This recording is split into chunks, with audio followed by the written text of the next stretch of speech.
अस्सलाम वालेकुम नाज़रीन, मैं हूं ज़मीर हैदर और आप देख रहे हैं प्रोग्राम पब्लिक पल्स। नाज़रीन, आज जहांगीर खान तरीन साहब के जो क्लोज जो पार्लियामेंटेरियंस थे वो आज प्राइम मिनिस्टर इमरान खान साहब को मिले। तकरीबन 30 के करीब वो लोग थे।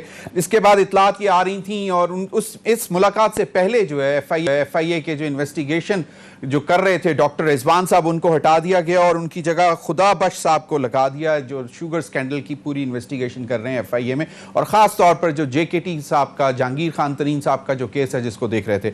उस मुलाकात के बाद राजा रियाज साहब ने गुफ्तगू की। उन्होंने कहा कि प्राइम मिनिस्टर ने यकीन इस बात का दिलाया है कि जनाब किसी भी किस्म की विक्टिमाइजेशन नहीं होगी, लेकिन जिस तरह उन्होंने डिमांड की थी कि जुडिशल कमीशन बनाया जाए, उन्होंने कहा यह पॉसिबल नहीं है। किसी भी तरह इन्वेस्टिगेशन पर असरअंदाज नहीं होगी वफाकी हुकूमत, ये उन्होंने यकीन दिलाया। लेकिन कुछ और जो तहफ़्फ़ुज़ात थे, ख़ासतौर पर शहजाद अकबर साहब के हवाले से कहा गया कि इन 30 के करीब जो MPs थे उन्होंने डिमांड की कि जी शहजाद अकबर साहब को हटाया जाए, जिस पर इमरान खान साहब ने कहा कि ज़राए के हवाले से ये इतलात के जी उनकी कारकर्दगी से मैं खुश हूँ, लेकिन वो JKT साहब के जो इस वक्त जो मामला जो चल रहे हैं, केसेस जो पेशरफ्त हो रही है, उसमें वो बिल्कुल मुलव्वस नहीं होंगे।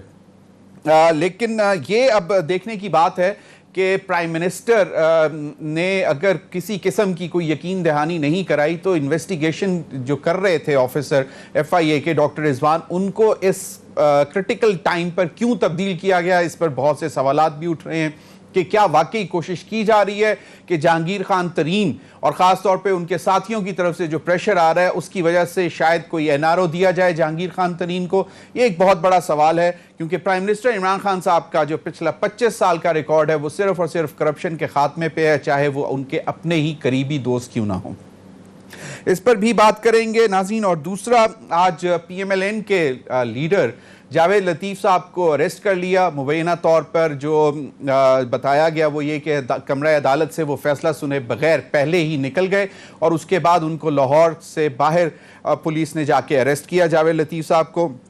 जावेद लतीफ़ साहब ने एंटी स्टेट गुफ्तगू की थी मरीम नवाज साहिबा के हवाले से कि अगर मरीम नवाज साहिबा को अरेस्ट किया या उनको कुछ हुआ तो फिर खुदा ना खास्ता 1971 वाली सूरत हाल बन सकती है, जिस पर उनको आज अरेस्ट कर लिया गया। उनके जो बेल के था वो उसको कैंसिल कर दिया गया।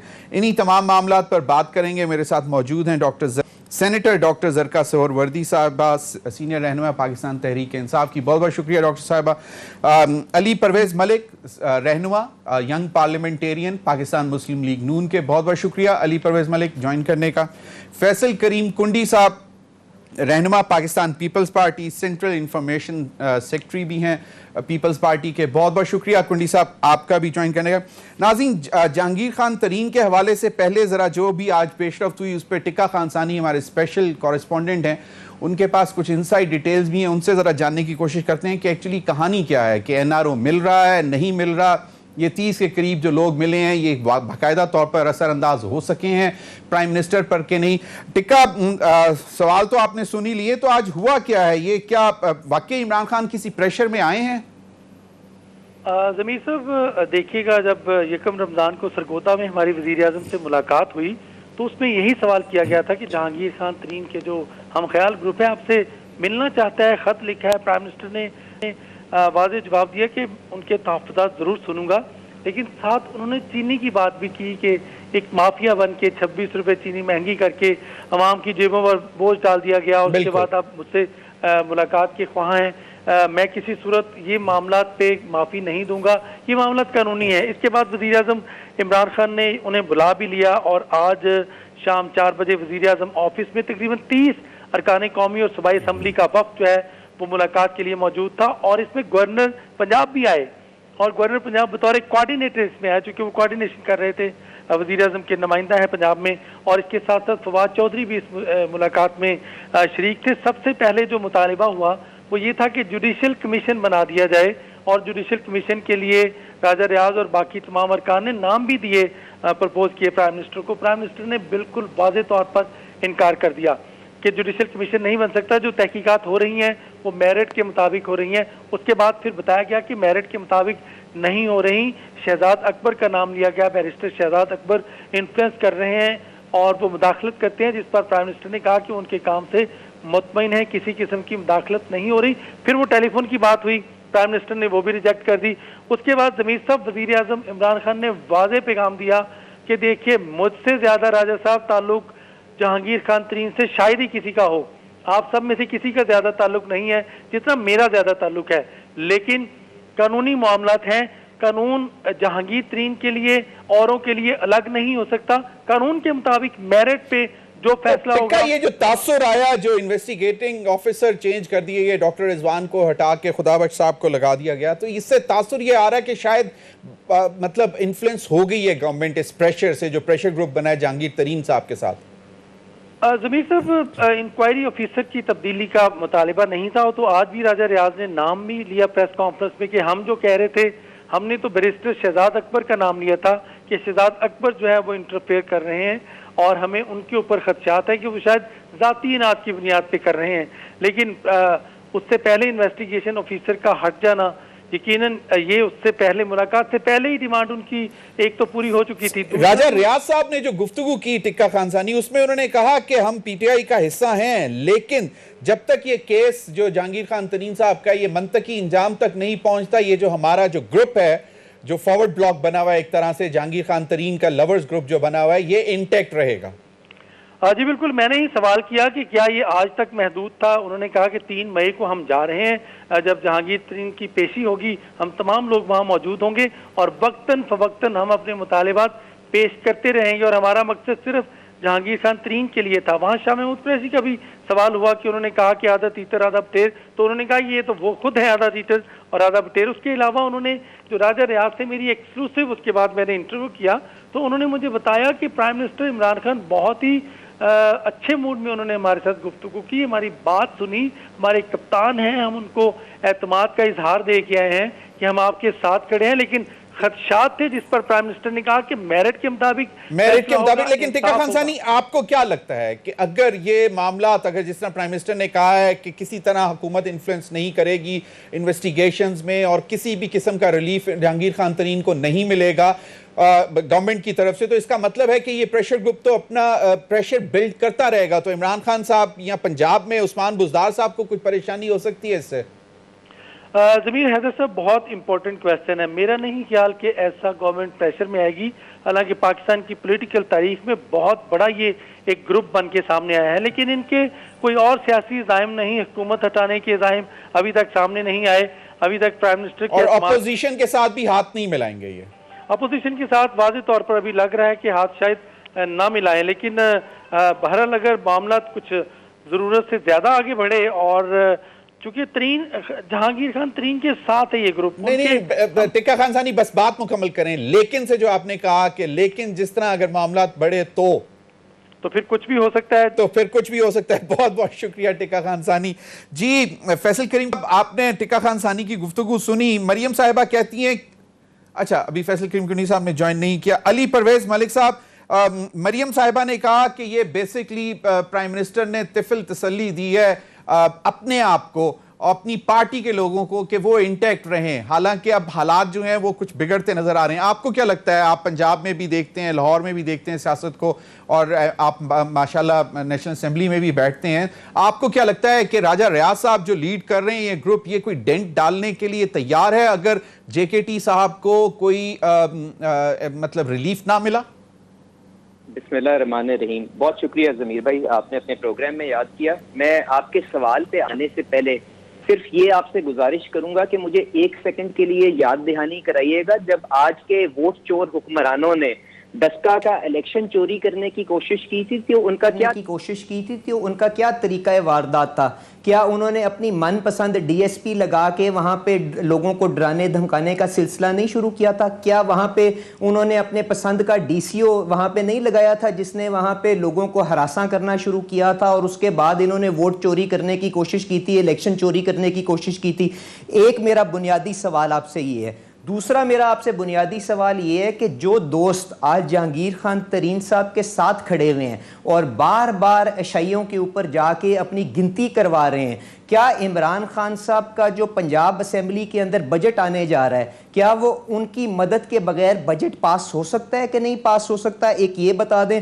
और दूसरी बात ये कि नेशनल असेंबली के अंदर भी बिल्कुल उसी तरह जिस तरह पंजाब असेंबली की सिचुएशन है, शायद उससे थोड़ी ज़्यादा कंफर्टेबल होगी, पर अगर ये 11 MNA एक साइड के ऊपर हो जाएं तो क्या इनका बजट पास हो सकता है नेशनल असेंबली के अंदर और क्या नहीं हो सकता। और अगर नहीं हो सकता तो ज़मीर भाई, आप माशाल्लाह one of the most informed journalist हैं जो इस्लामाबाद के अंदर बैठे हैं, तो मुझे बताएं किसी हुकूमत का अगर बजट फेल कर जाता है तो इसका क्या मतलब लिया जाता है। तो गुजारिश आपसे ये है कि ये पता नहीं किसको बेवकूफ़ बना रहे हैं कि जी के डॉक्टर रिजवान को जो हेड कर रहे थे इस सारी की सारी इन्वेस्टिगेशन को, उनको हटा देने का इस सारे के सारे सिलसिले से कोई ताल्लुक नहीं है। लोग इतने बेवकूफ़ नहीं हैं, लोग समझते हैं कि ये जो जहांगीर खान तरीन साहब जो इनके ATM थे, जिनकी मदद से इन्होंने पंजाब के अंदर हुकूमत बनाई, उनको NRO देने का सिलसिला शुरू हो चुका हुआ है। It is as simple as that. और अगर आपकी तसल्ली मेरी बात से नहीं होती तो मैं गुजारिश करूंगा कि न्यूज़ के अंदर जाहिद गिशोरी साहब की जो अपनी रिपोर्ट है उसके अंदर पढ़ लें कि डॉक्टर रिजवान साहब को क्या कहा जा रहा था कि उन्होंने खुसरो बख्तियार साहब की मिलों को या उनकी जो रिपोर्ट्स हैं उनको टच नहीं करना। क्या उनको ये नहीं कहा जा रहा था कि जहांगीर तरीन साहब के ऊपर हाथ हल्का रखें? क्या उनको ये नहीं कहा जा रहा था कि हुमायूं अख्तर साहब, क्योंकि आप जानते हैं ये जो आज पाकिस्तान तहरीक इंसाफ के ये 3 लीडरान है ना, कंबाइंड ये 40% शुगर मार्केट को कंट्रोल करते हैं। अली एक चीज जरा क्लैरिफाई करिएगा, कहा जा रहा था कि बार-बार आप इनके ऊपर हाथ हल्का रखें और सारे का सारा ध्यान सलमान शहबाज, मरियम नवाज साहिबा और दूसरी जो तो फिर डॉक्टर रिजवान को क्यों हटाएंगे ऊपर रखें? तो फिर डॉक्टर रिजवान को क्यों हटाया जाएगा? आपके व्यूअर्स के ऊपर अली को मेरी आवाज नहीं जा रही। अली आपको मेरी आवाज, मैंने ये पूछा तो फिर डॉक्टर रिजवान को क्यों हटाएंगे अगर उनको कहा जा रहा था कि उनके ऊपर हाथ हल्का रखें? आपसे कहा ना जी, तो वो नहीं रख रहे थे ना, he was proceeding on merit. तो मैं आपसे जो गुजारिश कर रहा हूं कि ये NRO देने का जहांगीर खान तरीन को और इमरान खान साहब जो हमें बताते थे कि मैं असूलों के ऊपर कॉम्प्रोमाइज नहीं करूंगा चाहे मेरी हुकूमत भी चली जाए, वो किस तरह से एक दफा फिर अपने घुटनों के ऊपर गिर गए हैं पॉलिटिकल एक्सपीडियंसी की वजह से। ये उसकी अव्वलीन मिसाल है जो जाहिद किशोरी साहब की आप स्टोरी पढ़ लें, उसके अंदर लिखी हुई है, उनकी ट्विटर फीड पे देख लें और यही सारी कड़ियां आज आपके सामने मिल रही हैं। मैं चाहूंगा जरा कुंडी साहब का भी कमेंट ले लूं। कुंडी साहब, जहांगीर खान तरीन साहब को NRO मिलने जा रहा है या नहीं?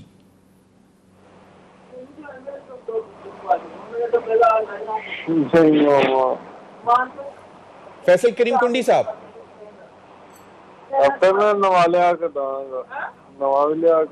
फैसल करीम कुंडी साहब, मेरा ख्याल में उनको आवाज नहीं सही जा रही। डॉक्टर जरका साहिबा, ये सारी सूरत हाल है, सवालात बहुत सारे उठ रहे हैं। पूरी एक 25 साल की जद्दोजहद है प्राइम मिनिस्टर इमरान खान साहब की करप्शन के अगेंस्ट, और अब जो आज जो मामलात हुए हैं इससे लगता है कि शायद प्रेशर में आके अपनी हुकूमत को बचाने के लिए पंजाब में ज्यादातर खौफ जो है वो पंजाब के हवाले से है। तो आपको क्या लगता है कि ये कोई बाकायदा तौर पर कोई इंजीनियर्ड प्लान किया जा रहा है कि बज़ाहिर लगे भी ना कि कोई फेवर दिया जा रहा है जहांगीर खान तरीन साहब को और उनको फेवर भी मिल जाए? बिस्मिल्लाहिर्रहमानिर्रहीम। बहुत शुक्रिया आपका ज़मीर हैदर साहब, बहुत एंजॉय की मैंने बातें अली की, इसलिए क्योंकि वो जिस माहौल से आए हैं अली परवेज, उन्होंने तो सारी जिंदगी यही कुछ देखा है ना, हर चीज मैनेज, जहां लॉयर के बजाय जज किए जाएं, जहां हर चीज अपनी मर्जी और अपनी मंतक के मुताबिक अफसरों को लगाया जाए, जजेस को लगाया जाए, हर चीज मैनेज होके वो रिजल्ट देना जो आप एक्सपेक्ट करते हैं। अनफॉर्चुनेटली पाकिस्तान तहरीक इंसाफ और इमरान खान साहब तो खास तौर पे इस किस्म के खेल नहीं खेलते, और यही तो सबसे बड़ा वो कड़वा घूंट है जो इनसे अंदर नहीं हो रहा। वो गले में फंस गया है, ना बाहर आता है ना अंदर जाता है। साहब तो इनकी लीडर मरियम नवाज साहिबा ने भी कह दिया, उनकी भी ये बात सुन लें। उन्होंने भी कहा है कि इस हुकूमत को अब 5 साल में चलने दूंगी, सियासी शहादत नहीं दूंगी। लेकिन असली सवाल ये है कि आज की मीटिंग में हुआ क्या? आज की मीटिंग में प्राइम मिनिस्टर साहब ने तो कुछ भी नहीं, उन्होंने तो कहा कि आप वेट एंड वॉच और लेट कानून को अपना रास्ता लेने दें। उन्होंने तो इस किस्म की कोई बात भी नहीं की। ये कयास आ रही हैं, ये शौक के जी ये हो जाए और वो हो जाए, ये तो सब स्पेक्यूलेशन है इनकी, क्योंकि ये इनकी अनफॉर्चुनेटली जो नैरेटिव हमारे मुल्क में बनता है वो बड़ा नेगेटिव नैरेटिव बनता है, और इंसाफ का नैरेटिव, ना इंसाफ का नैरेटिव बनता है, ना इंसाफ होता है। इसमें मैं उनसे बिल्कुल अग्री करती हूँ। सो मुझे आज की जो भी मीटिंग हुई है उसमें मेरा ख्याल है एक कम्युनिकेशन था प्राइम मिनिस्टर और एमएनएज और एमपीएस के दरमियान, और उसमें जो उनके गुजारिशात थे, जो उनके तहफ्फुजात थे, वो प्राइम मिनिस्टर साहब ने सुने। डॉक्टर साहिबा, अगर 20 एमपीज अगर मतलब इसी तरह लगे रहते हैं और कुछ तो वोकली कह चुके हैं कि जिस तरह जहांगीर खान तरीन हुक्म करेंगे हम वही करेंगे, हो सकता है बजट में सपोर्ट ना करें, तो ये तो एक बहुत बड़ा सवालिया निशान है। और इसी सारे पैराहे में हम ये पूछ रहे हैं कि क्या प्रेशर में आकर उनको कोई रिलीफ मिल सकता है? अब मैं बात खत्म करूं, बात ये है ना जी कि यही तो मैं आपको पैराडाइम शिफ्ट बता रही हूं कि अब ऐसे नहीं होगा। प्राइम मिनिस्टर साहब को इस किस्म का कोई खौफ नहीं है कि हुकूमत चली जाएगी। वो तो उन्होंने तो पहले ही कह दिया कि मुझे कोई इस बात का डर नहीं है, और वो तो बल्कि चाहते हैं, क्योंकि इस वक्त जो हमारी हुकूमत है उसमें इतने आपके साथ आपको एक क्लियर मेजॉरिटी नहीं है, कॉन्स्टिट्यूशनल अमेंडमेंट्स हम ला नहीं सकते। तो prime minister would be very happy कि वो दोबारा से इलेक्शंस करवाएं और एक मेजॉरिटी लेके आए और जो काम करना चाहते हैं पाकिस्तान के लिए वो करें। तो मेरा ख्याल है इस किस्म का तो कोई खौफ नहीं है। डॉक्टर साहब, 2023 से पहले आप कह रही हैं कि प्राइम मिनिस्टर साहब मतलब चाहेंगे कि ठीक है वो मतलब ये जाती है हुकूमतें तो जाएं, उसके देखिए बात ये ना कि सारी इक़्तिदार की जंग है ना, तो यहाँ पर जो प्राइम मिनिस्टर इस वक्त बैठे हैं उनको कोई इक़्तिदार का उनको कोई ऐसा शौक नहीं है। वो कहते हैं मैंने अपने प्रिंसिपल्स पे इक़्तिदार का शौक नहीं। चलें, फैसल करीम कुंडी साहब ने ज्वाइन कर लिया, मैं चाहूंगा जरा उनसे भी इनपुट ले लूं। कुंडी साहब, एनआरओ मिल रहा है आपके दोस्त जहांगीर खान तरीन साहब को या नहीं, और क्या जो प्रेशर ग्रुप बना है वो इसी तरह प्रेशर मेंटेन करेगा और किसी पॉइंट पे जिसके पीपल्स पार्टी ने जिस पर कैश करवाने की कोशिश की कि ईद के बाद शायद उस्मान बुज़दार साहब के खिलाफ वोट ऑफ नो कॉन्फिडेंस लाया जाए, वो यही ग्रुप क्या सपोर्ट करेगा? बिस्मिल्लाहिर्रहमानिर्रहीम। देखें, आज जहांगीर तरीन साहब के ग्रुप की मीटिंग वज़ीर आज़म साहब से हुई। अब ये तो फैसला होने बाकी है कि एनआरओ किसने किसको दिया, जहांगीर तरीन साहब ने दिया या वज़ीर आज़म साहब ने दिया। उसकी हकीकत तो ये है कि वज़ीर आज़म साहब जब कल मुल्तान गए और उनके जो फ्रंट लाइन पर जनूबी पंजाब के जो मेजॉरिटी वज़रा बैठे हुए थे, सब जो चीनी स्कैंडल में मुलव्वस थे, तो उनका तो एक उनको रिलीफ मिल गया। साउथ पंजाब सूबा तो नहीं बना, लेकिन उनको रिलीफ ये मिल गई कि उनके जो चीनी की जो प्रोसीडिंग का जो हेड था उसको आज इन्होंने जो है हटा दिया। अब हमें ये नहीं पता कि उनको कौन से अहम टास्क पे भेजा जा रहा था जो उसको चीनी कमीशन से उस FIA के ऑफिसर को हटाया गया। तो लिहाजा ये एनआरओ वज़ीर आज़म साहब ने अपने दोस्तों को दिया। और माजी में भी आप देखिए कितने वफाकी वज़रा और कितने सूबाई वज़रा को इन्होंने एनआरओ दिया, चाहे वो चीनी चोर थे, चाहे वो आटा चोर थे, चाहे दवाइयों के थे, चाहे वो दरख्तों में उन्होंने करप्शन की, चाहे वो क्या नाम है हमारे मालम जबा में थे, क्या कौन कौन सी मतलब है कि दास्तान इनको सुनाए, वो तो एक लंबी चौड़ी लिस्ट है जो आपके सामने BRT है या जो चीज़ें भी हैं। लेकिन आज जो ये कह रहे थे कि वज़ीर आज़म साहब किसी के दबाव में नहीं आते और इंसाफ देते हैं, आज जो हुकूमत इंसाफ के नाम पे आई है, जिसने पाकिस्तान की आवाम को इंसाफ देना था, आज खुद उनके मेंबरान पार्लियामेंट उनसे इंसाफ मांग रहे हैं। उनके अपने करता दर्जा जो उनको वज़ीर आज़म बनाने में जिनका बहुत बड़ा हाथ था, आज वो उनसे इंसाफ मांग रहे हैं। और ये दूसरी बात ये है कि जब अपोजिशन कह रही थी कि ये पॉलिटिकल विक्टिमाइजेशन है और फूने होती हैं कि आप फलां बंदे को पकड़ें, तो वो जहांगीर तरीन साहब ने खुद कहा कि मेरे खिलाफ भी प्राइम मिनिस्टर हाउस से फूने होती हैं और उनको कहा जाता है कि मेरे खिलाफ ये काम किया जाए। और जो कल वाहिद साबित सबूत था, जब शाह महमूद कुरैशी साहब की कल जो मुंह से बात निकली अपने जनूबी पंजाब के दोस्तों के लिए, जिस तरीके से उन्होंने उनको कहा, तो अगर इतनी जुर्रत है इनमें तो उनको शोकाज नोटिस इश्यू कर दें कि आप क्यों जहांगीर तरीन साहब के साथ खड़े हैं, आप अपनी पार्टी के साथ खड़े हो जाएं, जहांगीर तरीन साहब ने आपको क्लियर कर ले। लेकिन जहांगीर तरीन साहब तो कहते हैं वो पार्टी में हैं, वो PTI का हिस्सा हैं, इमरान खान के दोस्त हैं। देखें वो जहांगीर तरीन साहब के दोस्त हैं जिनके साथ खड़े हैं, वो पार्टी की वजह से उनके साथ नहीं खड़े। वो जहांगीर तरीन साहब भी उनको जहाजों में लेके आए थे, उनको पार्टी ज्वाइन करवाई थी, किसी को पहले ज्वाइन कराई थी, किसी को बाद में ज्वाइन कराई थी। तो अभी डॉक्टर साहब फरमा रही थी कुंडी साहब के प्राइम मिनिस्टर को कुर्सी की कोई परवाह नहीं है, तो अगर ये ग्रुप परवाह नहीं है, वो अपनी कुर्सी के लिए कैसे कुर्सी की परवाह ना होती तो शेख रशीद को वजीर बनाते, चौधरी परवेज इलाही वगैरह को अपने साथ शामिल कराते, MQM को शामिल करते, जिनके खिलाफ में क्या क्या लफकात और क्या क्या सिपाहनामे पेश किए, उनको अपने साथ हुकूमत में शामिल नहीं किया। तो ये तो उनको पता, उनको लालच नहीं है, बिल्कुल हमें पता लालच नहीं है, लेकिन इन लोगों को जिनको चोर डाकू क्या क्या लकब दिया, जो आज हमें दे रहे थे, हमें भी दे रहे हैं, हमें कभी इसराइल पीपल्स पार्टी कोशिश करेगी ईद के बाद वोट ऑफ नो कॉन्फिडेंस की उस्मान बुज़दार साहब के खिलाफ। आपने बात की कि पीपल्स पार्टी इसका फायदा उठाने, देखिए पीपल्स पार्टी ने जब PDM में हम थे, हमने ये तजवीज़ पेश की थी कि हमें पंजाब में क्योंकि हुकूमत के खिलाफ रेजिस्टेंस है, और अगर आप देखें कि 30-40 लोग इस वक्त ओपनली जहांगीर तरीन साहब के साथ खड़े हैं, हमने कहा था कि PDM के दोस्तों को कि आए हम इनके खिलाफ अदम एतमाद की तहरीक पेश करें। सही। हमें ये नहीं पता कि नून लीग को हमारे दोस्तों को क्यों इस तरह के हम अदम एतमाद की तहरीक से कतराते हैं और वो नहीं करते, और मुझे टोटली आई डोंट नो कि क्यों, मुझे तो बजाते खुद जाती तौर पर बड़ा अफसोस हुआ जब मैंने मरियम नवाज साहबा का कल परसों इंटरव्यू सुना कि वो खुद चाहती हैं और उनकी पार्टी चाहती है कि इमरान खान 5 साल। लेकिन कुंडी साहब, आपने कहा कि PDM के फोरम पे आपने तजवीज़ की थी, हमारी इतलात ये है कि अब दोबारा PDM में आप जाकर बैठने के लिए तैयार हैं। आज नबील गबोल साहब ने भी एक निजी प्रोग्राम में भी ये कह दिया, इस पर भी बात करेंगे। नाज़रीन, वक्त हुआ एक ब्रेक का, हमारे साथ रहिए।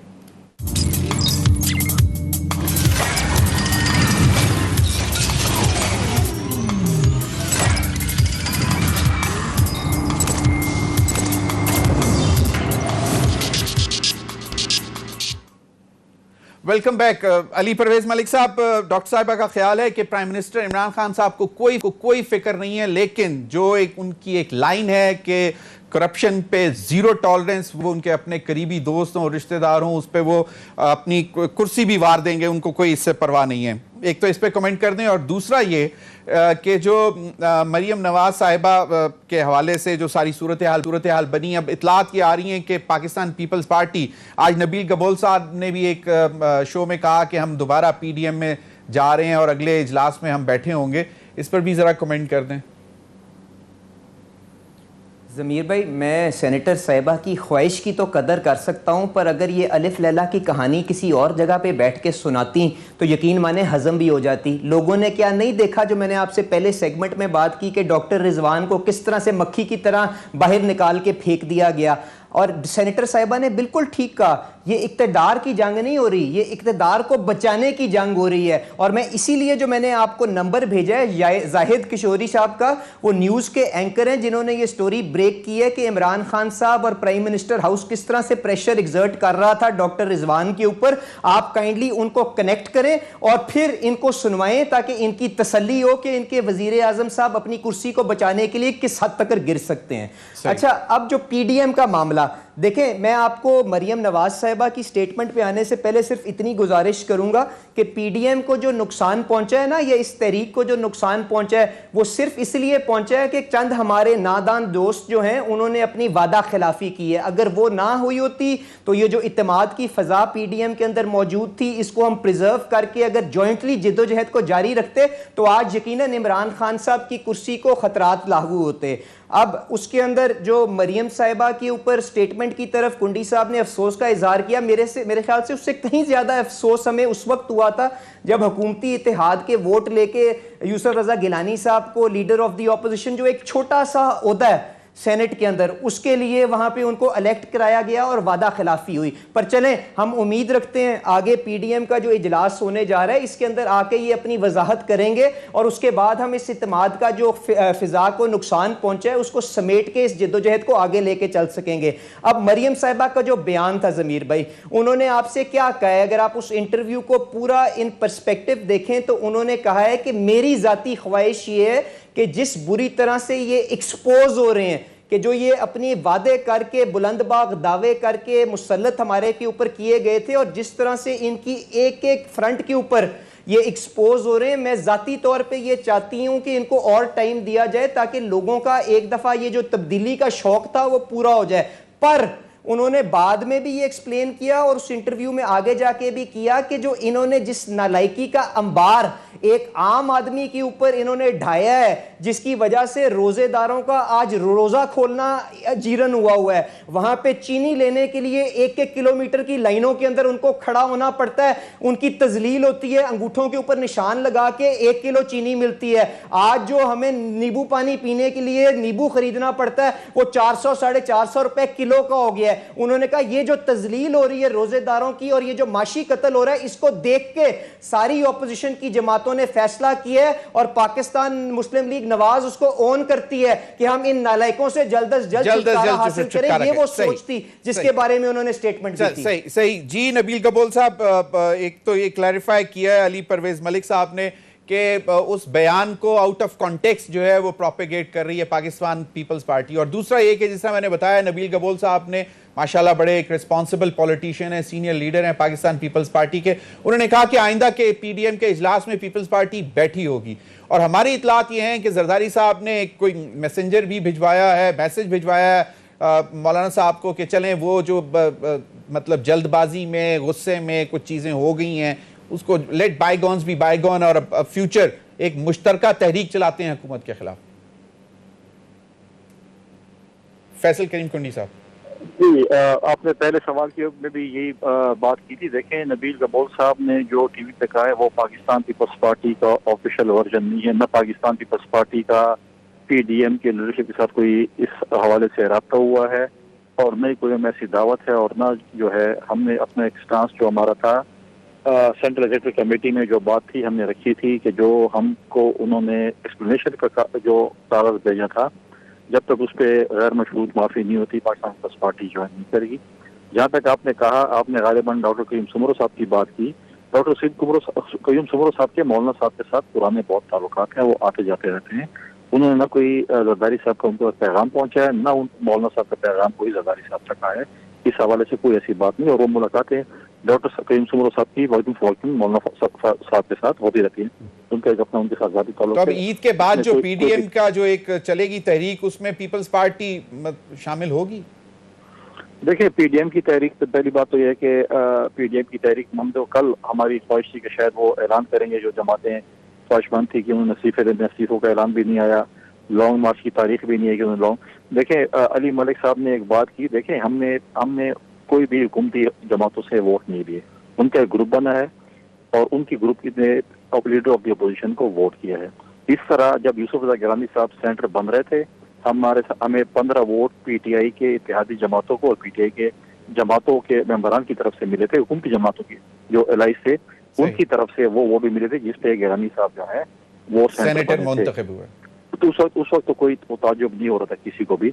लेकिन जब कल की बात है, हम तो समझते थे कि शायद मौलाना फजल रहमान साहब कहेंगे अपने अब्बासी साहब को कि मरियम साहिबा को भी वही नोटिस इशू करें और एक्सप्लेनेशन पूछें कि जब वो कह रहे हैं कि इमरान खान साहब को 5 साल पूरे होने चाहिए।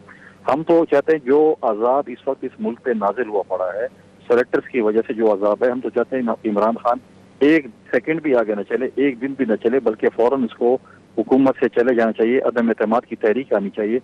हमें नहीं पता कि क्यों हमारे जो पीएमएलएल के दोस्त हैं वो पंजाब में अदम एतमाद की तहरीक लाने में जो है मतलब है कि वो हिचकिचा रहे हैं। इन सब ने देखें, हम तो नहीं कह रहे कि हमारे कोई वहाँ पर इतने ज्यादा मेंबर्स हैं, लेकिन हमारे साथ बाकी मेंबर्स काफी मेंबर्स राब्ते में हैं और अदम एतमाद की तहरीक होगी, अपोजिशन की जमातें अगर इकट्ठी लेके आएंगी तो हम उसमें काफी सपोर्ट कर सकते हैं ताकि जो है वो हम अदम एतमाद की तहरीक में कामयाब रहे। तो इनका हक है, क्योंकि पंजाब में लीडर ऑफ द अपोजिशन इनका है, हमजा शहबाज साहब लीडर ऑफ द अपोजिशन है। इनका हक बनता है कि अपनी पार्टी से में जिसको भी लेके आए। लेकिन आप क्यों इस मुल्क पे और जुल्म ढाना चाहते हैं और अदम एतमाद की तहरीक नहीं लाना चाहते? कुंडी साहब, शायद इस बात से नाला है कि आपने हमजा शहबाज शरीफ साहब को पिच किया कि इनको चीफ मिनिस्टर बनाया जाए। नहीं, हम नहीं कहते। ये इनका अपना प्रोवेटिव है, क्योंकि Hamza Shahbaz leader of the opposition इसलिए बात हो रही थी। ये तो पीएमएलएन का अपना, हमजा शहबाज को नहीं बनाना चाहते, किसी और को बनाना चाहते हैं। इनका अपना जमहूरी हक है तो किसी और को आगे लेके जरूरी तो नहीं है। सही, मैं चाहूंगा अपोजिशन है तो normally leader of the opposition का हक बनता है कि वो सीएम हो। अगर पीएमएलएन में से कोई और नाम दे दें तो वो भी आपको कबूल होगा, लेकिन इंटरनल मसला है। सबसे बड़ा जो मिशन है वो ये है कि वोट ऑफ नो कॉन्फिडेंस लाया जाए। उस्मान डॉक्टर साहिबा, आपका क्या ख्याल है कि चलें जहांगीर खान तरीन साहब का मामला अगर आप साइड पे रख दें, उसके अलावा जो इस वक्त जो सूरत हाल बनी हुई है, पीडीएम की तरफ से दोबारा एक रिन्यूड एफर्ट सामने आ रही है कि ईद के बाद वो आप लोगों के जो है वो मामला को ख़राब करने की कोशिश करेंगे और डिसलॉज करेंगे हुकूमत को। और मसला बेसिकली जो अली परवेज ने कहा वो यही है कि अवाम इस वक्त बहुत पिस रही है और सबसे बड़ा मसला महंगाई का है, जो 2.5 साल में बावजूद बेतहाशा मीटिंग्स के, दावों के, अभी तक उस पर काबू नहीं पाया जा सका। जी बहुत शुक्रिया ज़मीर है। मुझे उम्मीद है कि इस दफा आप मुझे इंटरप्ट नहीं करेंगे। जी जी प्लीज। और जो मैं थोड़ा सा बायस देख रही हूँ टुवर्ड्स दी अदर्स, वो भी मैं ऑब्जर्व करना चाहूंगी कि आप एक बैलेंस्ड एंकर हैं। I will see how you deal with. पहली बात तो ये कि जो अली परवेज साहब ने फरमाया गिरने की बात, अरे गिरे हुए तो वो लोग हैं जिनके बच्चे कभी कहते हैं हमारी कोई पाकिस्तान में और उसके बाहर भी जायदाद नहीं, और फिर मानते हैं कि हमारी जायदाद है एवन फील्ड अपार्टमेंट। गिरे हुए तो वो लोग हैं जिन्होंने पाकिस्तान के औकाफ डिपार्टमेंट की अरब रुपए की जमीन एकड़ों के हिसाब से ले ली झूठे तरीकों से और उस पर अपने महल बना लिए, और अब कहते हैं कि इसको हाथ लगाओ तो देखो हम क्या करते हैं। गिरे हुए तो वो लोग हैं जो कैलिब्री फॉन्ट के सजावार हैं। गिरे हुए वो लोग हैं जो पैसे दे के अपनी मर्जी के जजमेंट्स लेके आते हैं। और दूसरी बात, जो इन्होंने इतनी लंबी बातें की कि जी किलोमीटर की लाइन है, अरे भाई मुझे दिखा दें, एक वीडियो दिखा दें, एक तस्वीर दिखा दें। नून लीग ने वो सारे पैसे जो अवाम के जो हथियाए हैं इन्होंने डिस इन्फॉर्मेशन कैंपेन्स में लगाए हैं, जिसमें इन्होंने बहुत अच्छी तरह सक्सीड किया है। जिस तरह से ये लिफाफा जर्नलिज्म और बाकी चीजें इन्होंने स्टार्ट की है, दुनिया उसकी गवाह है। तो ये कोई किलोमीटर की लाइन नहीं है। यूटिलिटी स्टोर्स में सामान पड़ा हुआ है, उधर खाली है, लोग अंदर जाते हैं, अपनी चीज लेते हैं, ट्रक के ट्रक सामान लेके आ रहे हैं। कोई किलोमीटर की लाइन नहीं है, सब झूठ और सब फरेब। और तीसरी बात ये है कि हुकूमत के साथ क्या हो रहा है वो तो आपके सामने होगा। ये हुकूमत जिस तरह से काम कर रही है, आपने इस तरह की नजीर कभी देखी नहीं। 50 साल से पहली दफा जो जिस किस्म के प्रोजेक्ट की हुकूमत लेके आई है, जो काम कर रही है, कभी हुआ ही नहीं। किसी ने कभी हेल्थ कार्ड दिए अपने लोगों को? किसी ने कभी घर बना के दिए? रोटी कपड़ा मकान का तो स्लोगन हम 60 साल पहले सुना था हमने, लेकिन पहली दफा घर दिए इस हुकूमत ने। पहली दफा इस हुकूमत ने सिंगल नेशनल करिकुलम की बात की। पहली दफा इस हुकूमत ने जो मार्जिनलाइज्ड लोग हैं उनके हकूक लेके आई है, जो गरीब, जो पिसे हुए, जो सड़कों पे सोते हैं, जिनको खाने के लिए मिलता नहीं है। और ये वो हुकूमत है जिसने दुनिया आलम में पाकिस्तान का सर फख्र से बुलंद किया। जिस तरह से नबी करीम सल्लल्लाहु अलैहि वसल्लम का नाम लेके ये प्राइम मिनिस्टर चल रहा है, आप देखिए, आप झूठ के जितने मर्जी पलंदे बनाएं और जितने मर्जी डिस इन्फॉर्मेशन कैंपेन चलाएं, जितने मर्जी आप, और ये जो न्यूज ब्रेकिंग की बात हो रही थी गिशकोरी साहब का, वो भी एक न्यूज ब्रेकिंग ही हुई थी डॉन लीग की भी, वो भी इन्हीं के एक माशाल्लाह सपोर्टर थे। लेकिन हम आजादी जर्नलिज्म में बिलीव करते हैं, लेकिन दुनिया में even in the United state ऐसे नहीं होता कि जर्नलिस्ट स्टेट के खिलाफ बात करें और उनको इजाजत हो। ये सिर्फ पाकिस्तान में है। आप देखिए अमेरिका में ट्रंप साहब की हुकूमत गई, उसके बाद किसी ने ट्रंप साहब को टीवी पे देखा? कोई ट्रंप साहब की उधर तारीफें करता है? ये पाकिस्तान एक अनोखा मुल्क है जहां पर जो ऑपोजिशन, जो कन्विक्टेड क्रिमिनल्स हैं, उनका केस लड़ा जाता है पाकिस्तान के टेलीविजन चैनल्स पे। ये पाकिस्तान वाहिद अनोखा मुल्क है जहां पर जुडिशरी अपने ही लोगों को प्रोटेक्शनिज्म देती है। सही। पाकिस्तान वाहिद मुल्क है जहां जब सच की बात होती है तो लोगों की दुम पे पैर आ जाता है और फिर वो इंटरनेशनल माफिया से लेकर लोकल माफिया खड़े हो जाते हैं। लेकिन मैं आपको बता दूं, ये पाकिस्तान की अवाम ही है, हम जैसे लोग और प्राइम मिनिस्टर के पीछे जो लोग खड़े हैं, कि हम इसको पाया तकमील पे लेके जाएंगे। और अगले इलेक्शन में आप बिल्कुल चले, आपका बड़ी तफसीली मौकफ आ गया। अगर इजाजत दें तो मैं क्विकली पहले कुंडी साहब से जरा पूछ लूं। कुंडी साहब क्या कहते हैं? अवाम कहते हैं कि जी जितना 50 सालों में काम नहीं हुआ जो पिछले 2.5 साल में हो गया, और प्राइम मिनिस्टर ने खुद भी कहा यौम तासीस के हवाले से मैं बहुत मुतमईन हूं और आइंदा भी बहुत अच्छा काम होगा। देखिए, बिल्कुल मैं एग्री करता हूँ कि 50 सालों में किसी ने अवाम को इतना भिखारी नहीं बनाया जिस तरह पीटीआई की हुकूमत ने लोगों को भिखारी बनाया। जिस तरीके से आप देखें, जिस तरह चीनी की शॉर्टेज 1 किलो के लिए आपको घंटों घंटों लाइनों में खड़ा होना पड़ता है। आपको ऐसी चीज़ों के लिए मतलब है कि जो आज जो है जो महंगाई और बेरोजगारी अरूज पे है। आप मुझे बताएं, अब ये हमें कहते हैं कि हमने मईशत ठीक कर दी। मईशत ठीक हो गई तो क्या रोटी सस्ती हो गई है, दवाई सस्ती हो गई है, रोजगार लोगों को मिल गया है? क्या आपने किया है? आप मुझे बताएं कि जो कोरोना की सिचुएशन इस वक्त मुल्क में जा रही है, आपने कौन सी वैक्सीनेशन लोगों को फ्री, मतलब है कि फ्री ऑफ कॉस्ट वैक्सीनेशन की कमी है पूरी दुनिया में जो है। आज आप देखें बिल्कुल फैसल किंगुली साहब, बिल्कुल आपने सही फरमाया, लेकिन हुकूमत अपने तौर पे पूरी कोशिश कर रही है कि ज़्यादा से ज़्यादा वैक्सीनेशन जाए और लोगों को कोशिश यही है कि ज़्यादा से ज़्यादा फ्री भी दी जाए। और यकीनन एक बहुत बड़ा चैलेंज है कोविड से लड़ना, और हम चाहेंगे कि तमाम पाकिस्तानी जो है वो सबसे ज़्यादा इंपॉर्टेंट चीज़ एहतियात, एहतियात और सिर्फ एहतियात। नाज़रीन, मेरे प्रोग्राम का वक्त ख़त्म हो गया, अब तक के लिए इतना ही, इजाज़त दीजिए, अल्लाह हाफ़िज़।